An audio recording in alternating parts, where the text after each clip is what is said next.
Hello, everyone. Welcome to the DePIN podcast. I'm your host, Tom Trowbridge, and with me today is Manos from WeatherXM. He's the CEO and co-founder, doing some very interesting DePIN work around weather from Greece.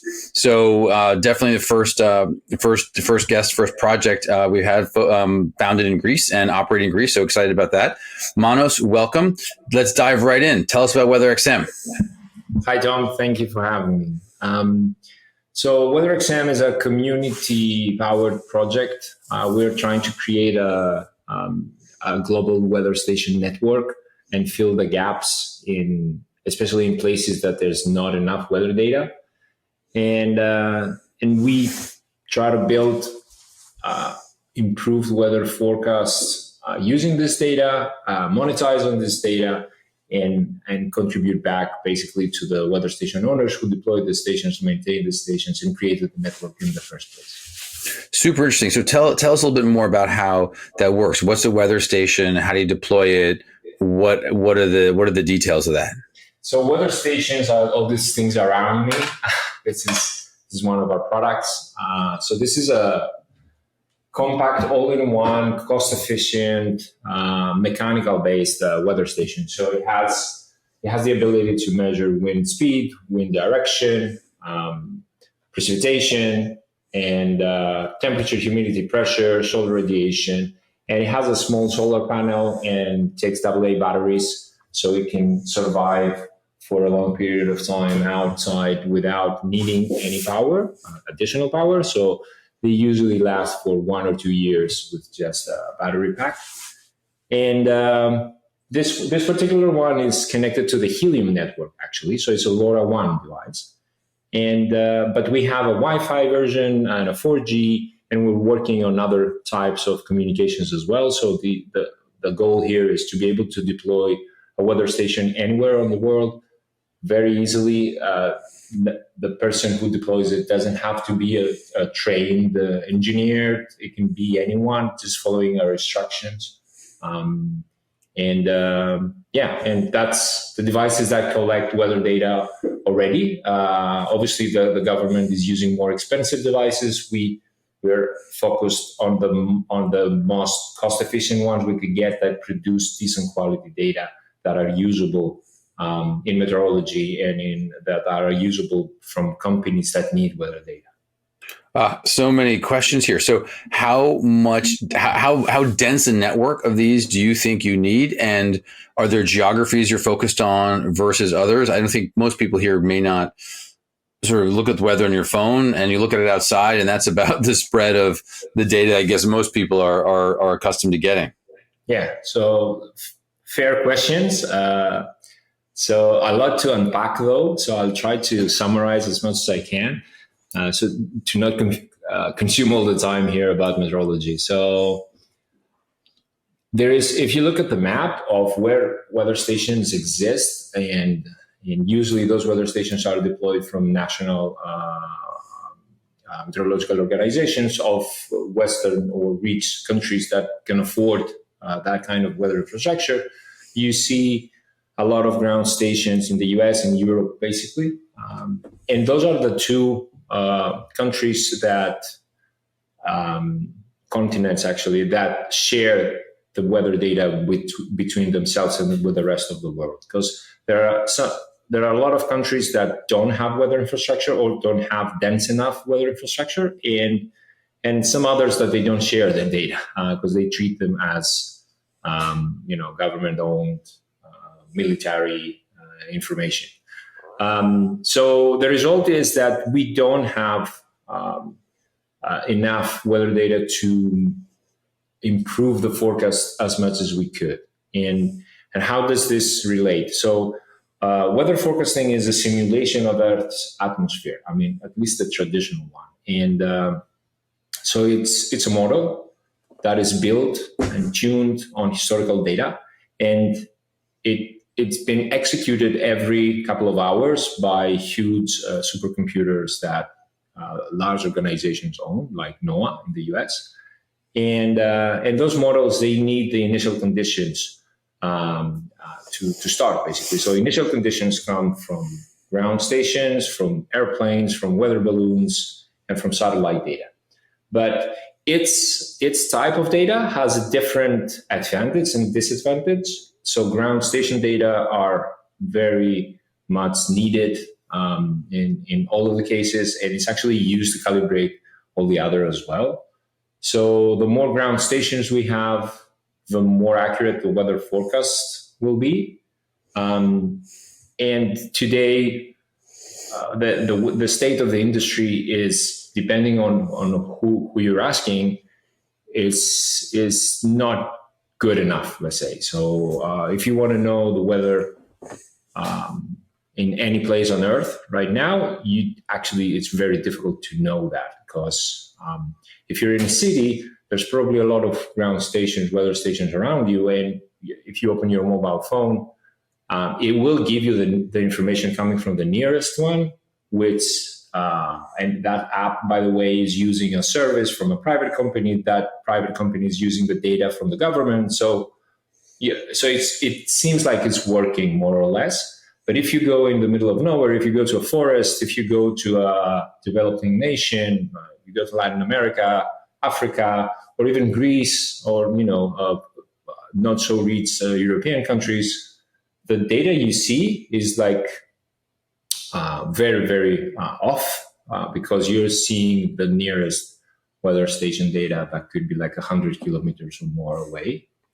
And so you have no real knowledge of actual weather conditions at that time. You also don't have accurate knowledge on the historical data. And the forecast, as a result, is also quite off.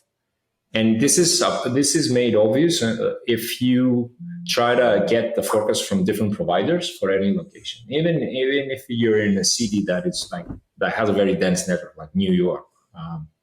If you get the forecast from the European model and from the American model and the German and the British one, you'll see that they're contradicting each other. And so as an end user, you don't know who to trust. You have no way of telling who's right and who's wrong. And that's a huge problem for enterprises that depend on weather, like energy utilities or logistics companies, or airports, marine ports. And those were actually the kind of customers that we were serving for many years with weather analytics and custom IoT solutions, deploying weather stations and doing more or less what we do today, but in a more traditional fashion. And we're trying to change this, and we're trying to solve this problem on a large scale for everyone, basically, from ordinary people, but also for large companies. Well, listen, you've gone, there's a lot more I want to dig into there and understand, but you've gone to where my next question, which is, you've already kind of moved to it a little bit, which is your background. Because if you look at your background and how you got here, and I noticed this with multiple DePIN founders, it looks like this project is almost the only thing that they were suited to do. And their career has propelled them with an expertise that is uniquely suited to building the particular project they are building right now. It's not like you were, a race car driver and decided to do this, right? You've been in weather for your career. So if you could explain that, I think, and how you got here, it'd be pretty interesting. Yeah, it's always cool to hear how we got here. So I'm a computer engineer, by the way. So I was working for many years as a developer. Basically, I have a thing for hardware. My training was in hardware as well. So I love hardware, but most of my career was as a software developer, technical manager, and so on. And at some point in 2008, I picked up this unusual sport for the Greek standards, which is kitesurfing. So I had to go to the beach, to specific areas that have, the perfect conditions to do this sport, which is, stable wind at a specific angle in relationship to the shore. And Greece is full of nice places to kitesurf, but they're not very close to Athens. So you do need to drive away. And you have to make sure that when you go there, the weather is as expected. And so that was the first time that I came across with this problem, the weather forecasting problem. And I know it sounds silly, like a first world champagne problem, but obviously I was aware that farmers had a huge, dependency on weather conditions, and my father was an agronomist, so he was like checking the weather every day. He had like multiple thermometers and weather stations all around the house and at the field, and the discussion about weather was like constant in my childhood. So it's just that it didn't affect me personally until I happened to be involved without sport. So at that point, that's in 2008. I was thinking like a typical engineer, like, okay, let's brute force this problem. Let's try to solve it. And the first thought there was, well, to solve this problem, I need to be able to monitor it, like to figure out what's going on. So the first idea that myself and actually my co-founders, which date back so long, the first idea was like, let's create a system that stores weather forecasts from multiple providers, stores actual conditions from anywhere we can get them, and tries to rank the good forecasts from the bad ones. Because we were hoping that some of those forecasts are good. They cannot all be bad. It's just that we as an end consumer, we don't know which is the good one and which is the bad one. So we started a small side project in 2011 that we called WeatherXM, which is actually the name that we have today. It's just today is a shorter version. And that was a mobile app that was aggregating forecasts from multiple places and doing exactly what I described. And we had a few thousand users, and we thought, yeah, well, maybe we can turn this into a company. And that was our first step into trying converting from an engineer into an entrepreneur. So in 2012, we went to Silicon Valley and we started pitching to investors this crazy idea of a crowdsourced weather observation network that was trying to solve the problem that we had when we did that mobile app, which was there's not enough truth on weather conditions out there. So we had to enrich the world with weather stations, basically, in order to do the forecast accuracy tracking that we were hoping that would lead to a better forecast. And since then, obviously, a ton of things has happened. We didn't raise any capital in 2012. We got the baptism of the Silicon Valley culture, and we decided that this is actually what we want to do in any way that we can. So we started, there was a lot of efforts going in different directions, trying to find how to start our own company and acquire some customers. And long story short, I'm going to jump a couple of years very briefly. So in 2015, we founded our first company called Ex Machina that was doing industrial IoT solutions for large enterprises with weather analytics. So we were deploying third-party hardware, off-the-shelf weather stations, and we were serving really large enterprises with our solutions, like the biggest wind farm in Greece, Athens Airport, the largest motorway, the T-Mobile mobile operator here in Greece. Those were the customers that we were attracting. But we hoped we can do something better than that. And we wanted to produce our own hardware because we were not satisfied with what was out there. We still think that the industry, the weather industry, has overpriced, very expensive equipment that is actually quite old in the design and the thinking and in the features, in the communication technology that it's using, and very unsecure as well. And so at some point we went to China, Shenzhen, to start working on our own weather station. So because we were designing. We were doing R&D and DIY weather stations for some time. We were hacking products of the market. So eventually we decided that we're going to do our own product from scratch. We went to China. We spent a couple of months there. We designed the product. Actually, it's this one here. It's quite unusual. We used to call it Weather Pyramid. This product was innovating. Innovating on a number of things, sensors, communications, and many. But we never made it to mass production because in 2019 we were trying to find a differentiation and trying to find a different market to enter, and that's when we decided to look into the Web3, into the crypto world. Getting inspiration from Filecoin and Helium, which I consider to be the leaders, the pioneers in this category. And because one of the networks that are hardware supported at that time and still does today is LoRaWAN. So we had a lot of experience from LoRaWAN technology. We did the first networks, the first LoRaWAN networks in Greece. Private and public. We were part of the Things network, which is the European version of Helium in many ways, but without a crypto component. So we were following the journey of Helium.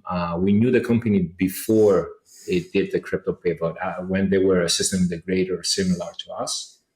And yeah, so we were impressed by the results, and we thought maybe this is a different way. This is a new, different way to build an economic system around this idea that can unlock a completely different trajectory for growing weather infrastructure in general.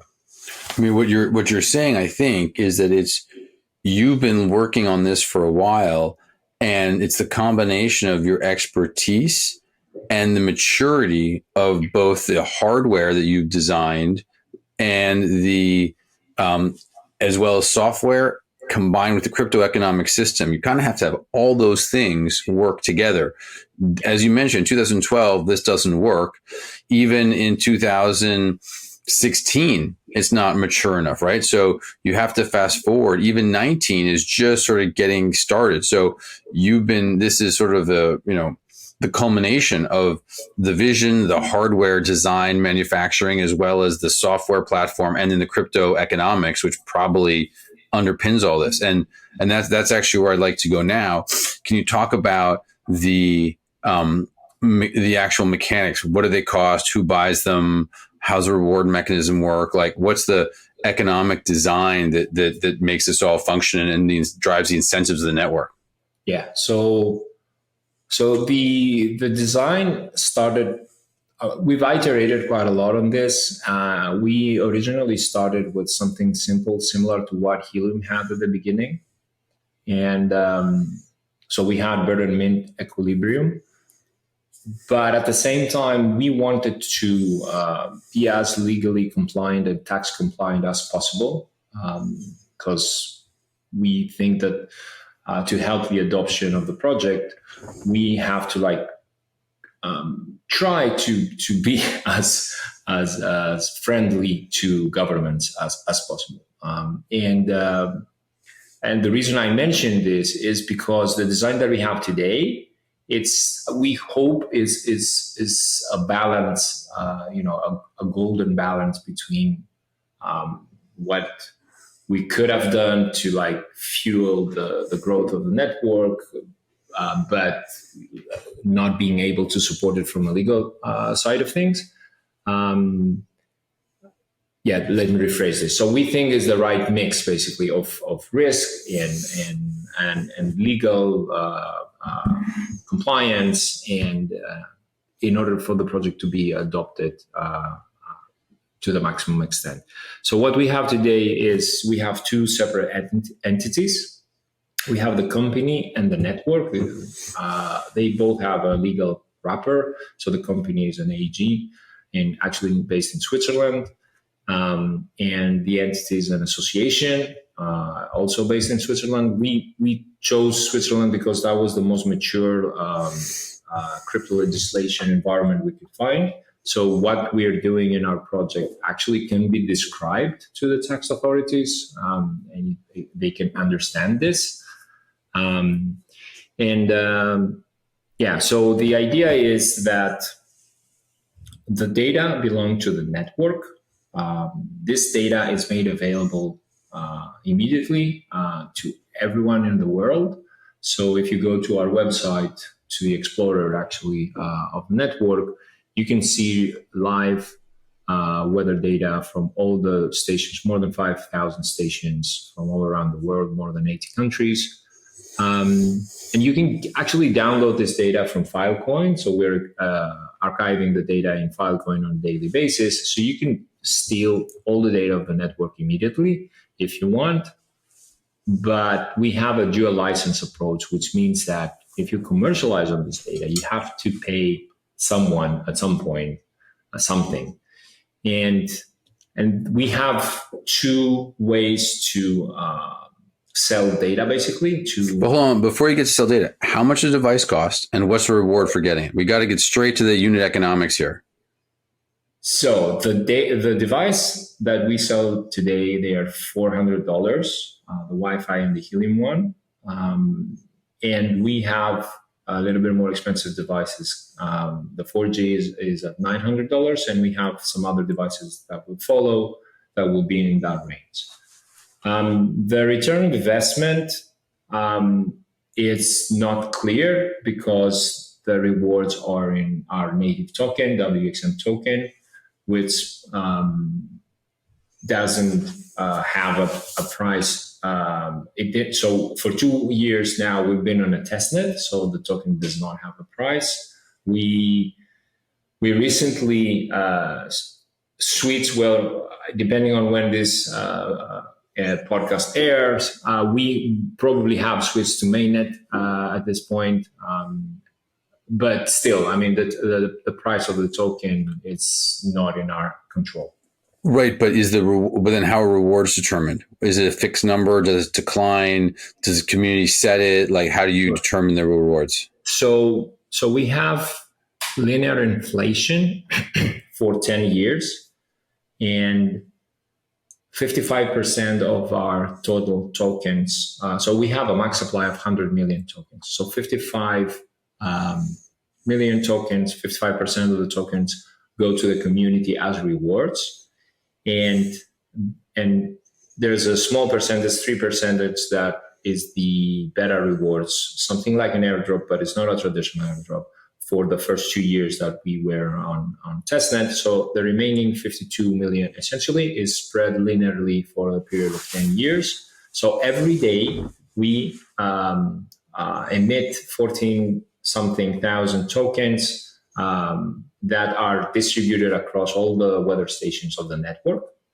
And there is an algorithm that we call quality of data that determines if you're going to get all the rewards that you could, the maximum rewards that you could for your station. So essentially, we have a fixed number of tokens that we distribute every day, and that goes to the best weather stations, to the ones that have been deployed good, and they produce high quality data. And by high quality data, I mean that there's no gaps in the time series, so there's no connectivity issues, there's no faults in the sensors, there's no obstacles near the weather stations that are blocking measurements and creating anomalies. So we have innovated there quite a lot and created novel mechanisms to detect stuff that is not very obvious. So we can detect if there's an object, a large object like a tree or a wall that is casting a shadow next to the station, we can detect that by looking at the time series. And all this is open source. We're using Bacalao and Filecoin and Compute on Data to do those calculations, so you can find the reward system documented and the actual rewards that go to every station. Super interesting. And then does that does the location matter? Do you Yeah. care? So is the quality of data and the location, where some locations are probably prioritized over others? So it sounds a lot like the helium model, right? Where it's just helium is on towers for connectivity for Wi-Fi, and you guys are just data collection on weather, right? Yeah, but unfortunately, it's more complex than helium, because helium's intention was to evenly spread gateways so they can be in proximity and they can not create any holes on the network. Ours is way more complicated because. So, I mean, the first question we had to answer was, if we had an infinite amount of weather stations, where would we put them? And I'm guessing that helium would, a simple answer for helium would be like, let's spread them evenly all around the world.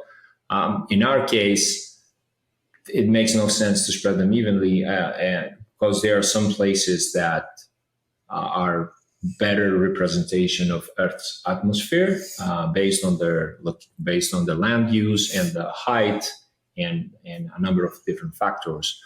So we have created a very complex thing, which is we call it cell modeling. So it's a research paper. It's like a small PhD, and a lot of software following that, and a lot of data generated as an output, which essentially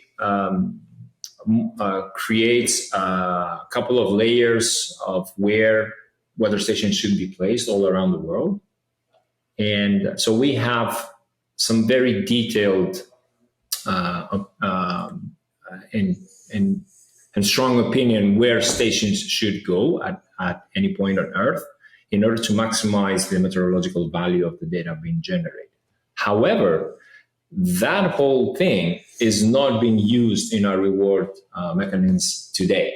So, because we are slowly iterating or fastly iterating, depends how you see it, but we're continuously changing and improving all these things. So the reward mechanism that we have today only takes into account the quality of data produced and not the actual location. But there will be, in the future, there will be a point in time where some stations get more rewards than others, even though both of them are doing a perfect job, just because of the location that they're placed. And we will give higher rewards to areas that basically have less weather data available. The weather infrastructure there is poor, and we're assuming this will happen in developing nations, in global south, and we're actually pushing a lot towards that direction with additional business modeling tricks or new ways of doing things. So to answer your question, so it depends on the location. It will depend on the location. And it will depend within a specific area. It will depend on the exact point that you put the station as well. And you were talking about this before I cut you off, but you were talking about the data and that ties into this, right? Because you're talking about it from where the data is most absent, but that may not be the same as where the data is most valuable.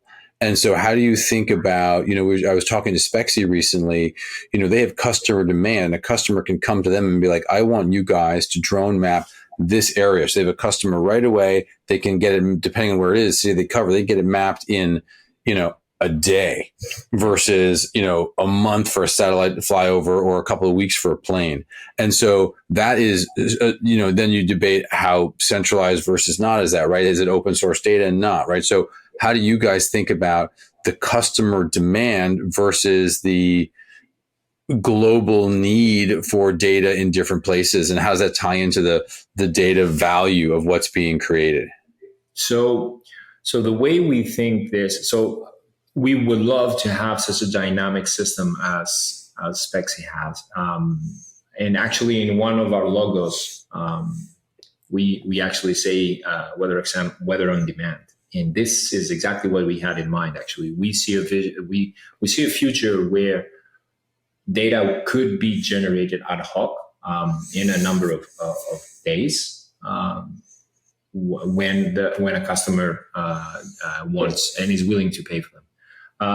But we're not there yet. So we are starting from the other side of the spectrum. So we are thinking that we are serving the science, the methodology customer first, until we have the mechanisms to be able to act as dynamically as you described.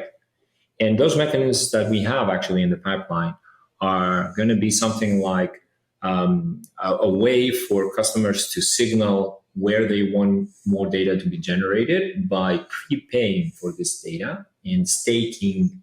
And in the background, their payment will be stake additional rewards for specific locations, for specific cells. So that money will be used as an additional incentive to the community to go deploy stations in those areas within a period of time. And we're guessing that that should be like a few weeks. So that's how we've thought about it. But to be honest, we haven't implemented it yet. So we don't know if it's going to work, but we hope something along those lines will eventually work. And that will be the ultimate completion, let's say, closing the loop of our economy, because at that point we will have the demand side, the customers who are willing to pay for data, asking the community where to deploy the stations in the most efficient way. And when you think about the customer side, the value, talk about the data, because you talked about it being open source and available. So is the protocol giving this data away, and then or is there a customer payment or use for it at some point? Yeah, so this is what I was going to explain before. So we have at least two paths for a potential data consumer to buy basically stuff from the project. The first one is what the association, the network is offering. So the association is acting like a small government that is doing an auction for licenses to use all the data of the network for a calendar year. So those have to repeat. And actually we've designed it so they happen every quarter for that specific year. So you can buy the license kind of late within the period of the year. And obviously it's going to be more expensive because the duration of the license can be shorter, but we want to make it available at any point, almost any point. So somebody like Google or a meteorological organization would probably want to get all the data and try to do whatever they can with new data coming to the network as well at any point. So they want this huge, deal where they have full access to all the data of the network. And so that mechanism there is designed for those types of customers. And to be completely transparent and fair to the project, our company is buying one of those licenses as well. So the other entity, that is the commercial entity, let's say. So that license happens through an auction mechanism. The minimum bidding price is quite high. So it will probably this is going to be announced next month, or it might be announced already by the time this airs. But the minimum price will be 100,000 WXM tokens. So it will start quite high. And we have thought about ways to make that auction more to fit better, basically, the economy of the project in general. So what happens next is our company. But just a question: why did the auction not be in dollars? Why is the auction in your tokens? So because that's what drives value into the token. So that's a huge driving factor for the token itself. But if you'd taken dollars and they sent you dollars, you could have then used those dollars to burn tokens. Don't you run the risk that weather companies aren't going to bid in tokens? They're not going to know what that is. Yeah, indeed. So there's two issues there. First, burning tokens is not something that we could easily do in Switzerland from a tax perspective. So this is why I mentioned before we've iterated on the tokenomics quite a lot to find something that is compatible with the existing world as well. So we're not burning any tokens. So we have a fixed supply, and we have the token is just recycling itself. So when licenses are paid to the network locks those tokens to use them for rewards after the period of 10 years. So it has the same effect with burn and mint in many ways, but it's more easy to describe from a taxation point, considering that this is a digital asset, the token itself, a utility token. The other issue that you mentioned, like, do we expect customers to be familiar with crypto? Of course not. So that's why this auction mechanism has been designed for very large customers that would put the effort to do something that they wouldn't normally do. But smaller customers, like an energy company that just wants, weather data for a country, that customer would not utilize that mechanism. So that customer would go to one of the companies that has bought that license. So we have companies acting as brokers, essentially. Fair enough. Gotcha. Packaging the data in smaller pieces in any way they want, and with whatever pricing they want. They can monetize on the data in any way they can. And so that's where our company comes in. So we buy one of those 4 licenses, and now we're free to do whatever we want with this data with any customer in any shape or form. Super. That's great. So that gives you, i.e. the for-profit company, the equity company, a monetization angle, which most of the development companies lack in the ecosystem, right? So that is pretty cool. You've got 1 of 4 licenses. You're not exclusive. Other people can do it, but you've got the head start. You know how to do it. And so now you have a token mechanism for the association that works via locking, et cetera. And then you have a monetization angle for the for-profit business that is, very consistently aligned, even though they're different buckets, different holders. But that can't be successful unless the project is successful. And so the incentives would seem to be pretty aligned there, which is great to see. Talk about scale. How many of these do you want to deploy? Like, how many devices got to be out there? Like, help us understand how big the weather kind of economy is to describe it that way.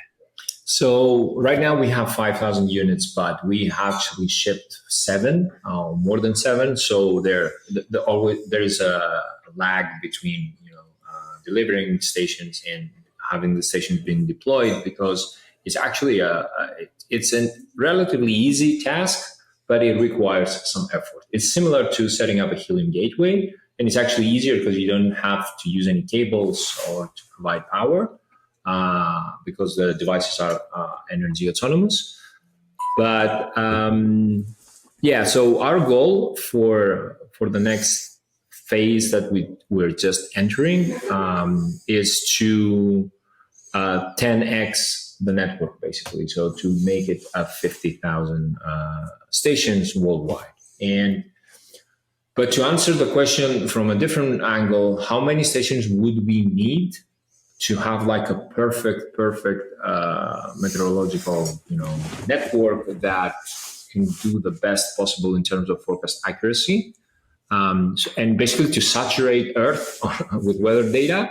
The scientific answer we gave to this through the cell modeling work that we've done is 30 million. So it's a lot. Big number. And so we have put some water into our wine, as we say in Greece. So we've come to a more realistic model of 1 million stations. And that's basically the long-term goal of the project, which is we strongly believe that it is possible in this project, basically in this effort, in this period of time, to make it to 1 million weather stations, which is similar to the figure that Helium has achieved in gateways. And so we know where to place those 1 million stations. And if you do that 1 million stations, that's according to the numbers. That's what you said. It's $40. It's $400. How much is it per station again? 400. Yeah, 400. I'm guessing by the time we have 1 million, the economics will be completely different. But yeah. So we are talking about a huge investment here from the community, like $500 million. But yeah, at least like $400 million. Maybe it's half that. But then that also goes into, okay, the rewards have to then be sufficient. So then you're talking, pick a number, say it's $300 million. 10% of that is 30 million. I don't know if you're going to get a 10% return on that. Probably people want more. I don't know, but you're generating 30 to $40 million a year of token rewards, right? And you can just do the math based on where the emissions are at any point to figure out what that token price has to be in order to for that $30 million number, whatever, right, to be achieved. So, and it sounds like the token price has to be quite high, unrealistically high, for this to be. I don't know. But I'm self-criticizing the design here, but I have more to share. But the thing here is that NOAA, the U.S. Meteorological Organization, is spending $7 billion yearly for the weather, right, and specifically for the weather infrastructure and for the weather forecasting is $1.3 billion. And those figures are on their website. It's not, market research stuff. So these are real money. And this is just one entity. Of course, it's the largest one, but the industry in general is playing with a lot of billions directly into producing weather data. And then indirectly, you have tens and hundreds of billions involved from other industries like weather insurance, 54 billion industry that is directly affected by the weather data we produce and so on. So in theory, this design can work because there is enough capital out there that is already involved in all these things. And one interesting point, economic point about our project, I think, if you compare it with other projects, is that sure, we are inventing a lot of things here, and a lot of the things that we are trying, maybe they will not work out in the end, but at least there is a market. And we know there is a market. We can see the market. It existed for many years before us. And we actually, one of the long-term goals of the project is to consume weather data on chain and to create parametric weather insurance on chain. And that market doesn't exist, but weather insurance exists. So it's just putting some stuff from Web 2 into Web 3. And so I think in our project, we have this advantage. We have a lot of data out there and a lot of companies involved and a lot of partnerships that we can do and a lot of wisdom that is out there that we can inherit and figure out ways to make it work in the Web 3 world.